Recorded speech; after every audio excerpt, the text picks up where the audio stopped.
Hi everyone, this is Mark from Stocks and Cash with a market update video. I'm going to go over the SPY and the Qs, show you what my holdings look like, and then go into some stocks trades that I potentially like for tomorrow. A lot to talk about, so I'm going to jump right in. Oops. So today in the SPY we had a nice bullish candle. Pretty much just had a melt up after kind of a retest of this ascending trend line.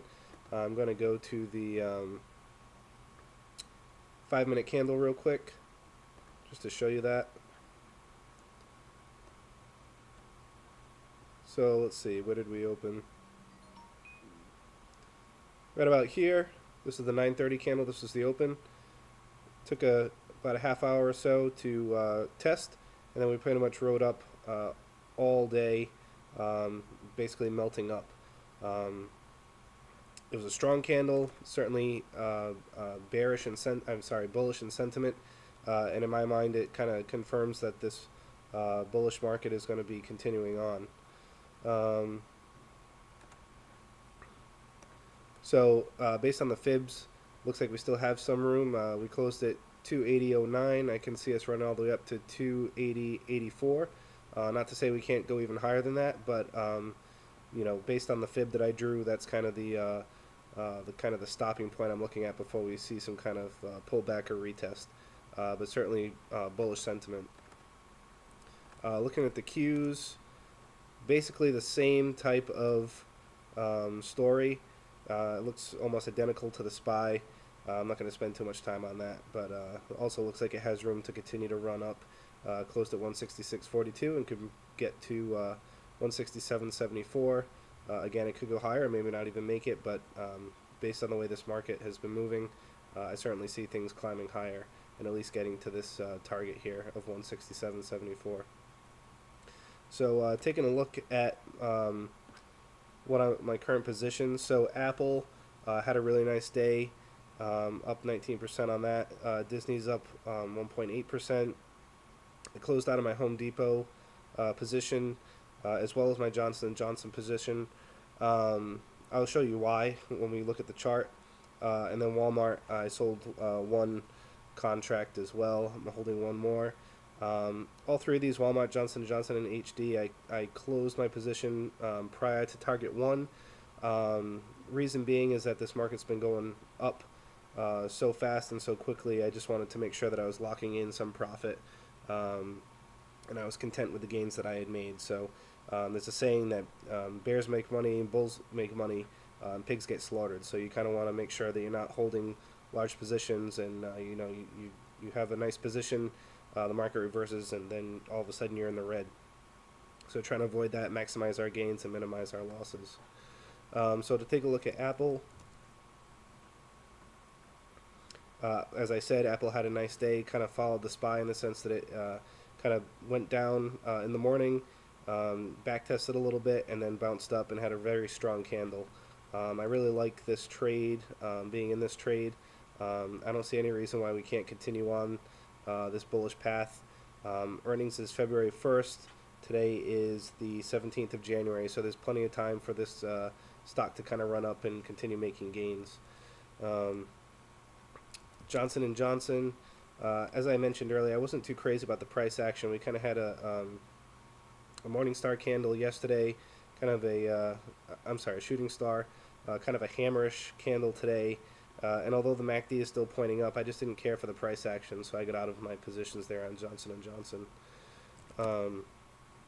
Home Depot had a nice strong candle.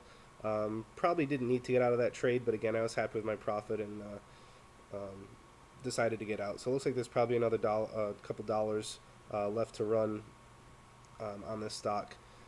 Again, it could go higher, may not make the target, but again, the way the market's been moving, it probably will at least get to target 2, but again, I'm happy with my decision to get out when I did. Walmart, same kind of story. Had a great candle, very strong bullish candle. You can see MACD is starting to turn up. I think Walmart definitely has the potential to keep on running. I did trim a position close to the high of today's candle.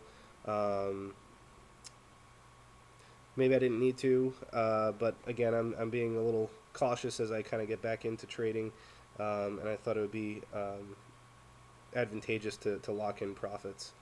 Um, Disney had uh, a relatively strong day. I'm still looking to get out at 13.16, and then I'll kind of reevaluate and see if I want to get back in and deal with this overhead resistance. But for now, I am in Disney. Looking to get out at the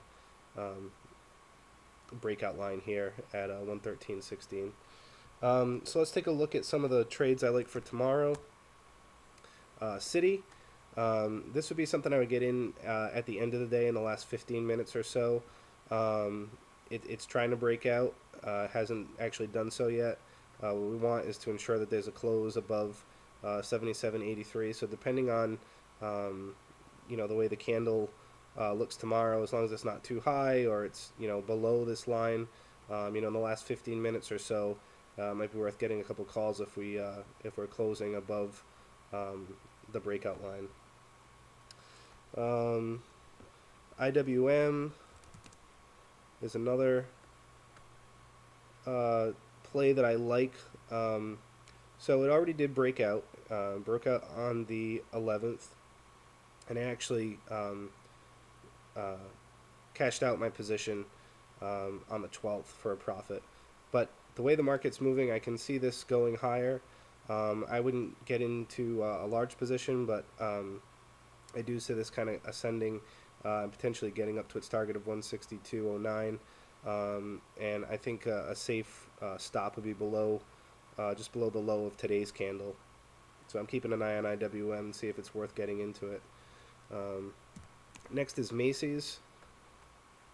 So truth be told, I do have a position in Macy's. I haven't reported it on my blog because I started making videos after the fact, after I'd already bought it. I bought it back here on December 26th. Kind of had some bearish action over the last week of December and first week of January, and now it's kind of rebounded.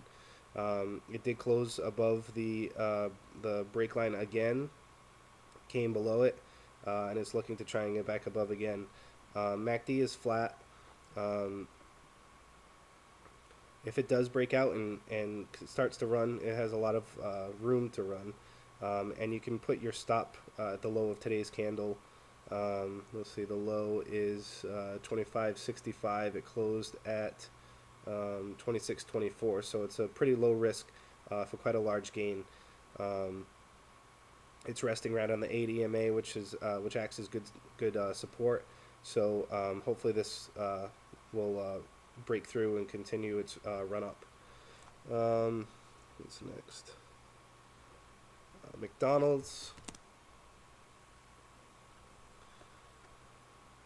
So this is a traditional breakout setup, very similar to Citi. It hasn't broken out yet, but if we get a close above 175.76, and again, I'm talking like the last 15 or 10 minutes of the market. If you have a nice strong candle above this break line, it might be worth getting in with a target 1 of 179.06 and target 2 of 183.31.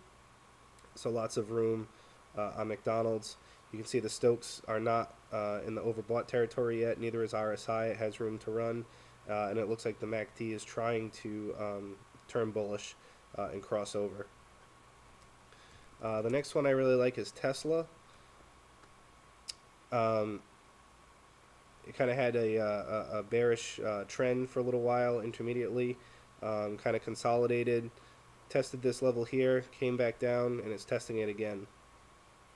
I like again a breakout level of 347.4. If it can close above there, I could see it running up to 360 as the first target, and then 376 as the second target. And again, these things don't necessarily run up in a straight line, but it might bounce around in here. But Tesla's looking strong. MACD is positive. Stokes are a little overbought, but RSI still has room to move higher. Just a word of warning on Tesla, because it's such an expensive stock, things can move very, very quickly. I've learned that the hard way, so I recommend if you're a little uncertain or just kind of want to test the waters, just buy one call that'll be plenty, because it'll move quite a bit on you as the stock moves. Um, so yeah, just be careful there. And I think there's one more win.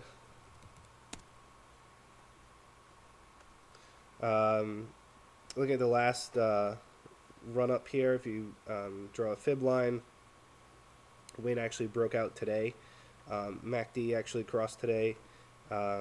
Stokes are showing a bullish sign. Excuse me. As is RSI, although it's starting to get a little bit into the overbought territory. That being said, I think if you put your stop below the breakout line, kind of at the low of today's candle, somewhere a little below 170.41, you have pretty low risk for quite a nice gain up to 188.58. So you're looking at about $4 worth of risk, maybe $5 worth of risk for, let's see, if I do quick math, $14 gain. So it's almost a 3-to-1 risk reward play. That pretty much covers what I wanted to talk about tonight. If you have any questions, please feel free to shoot me a message in the comment section. Thanks.